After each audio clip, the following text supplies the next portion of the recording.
How to fix Twitter app not working on iOS and Android. Hello everyone and welcome back to our channel. If your Twitter app isn't working on your Android or iOS device, don't worry. I'm here to help you get back up and running with some easy fixes. So let's get started. First, make sure your Twitter app is up to date. Go to the App Store or Google Play Store and search for Twitter and update it if there's a new version available.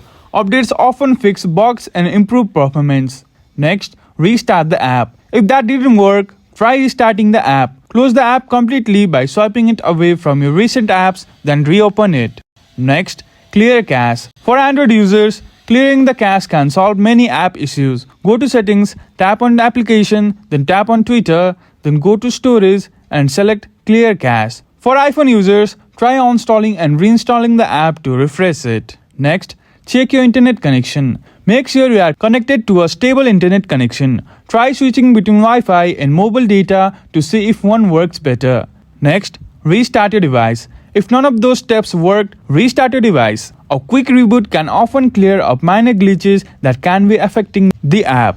And that's it. These steps should help you fix any issues with the Twitter app on your device. If you found this video helpful, please give it a thumbs up and subscribe to our channel. Thank you for watching and we will see you again in the next video.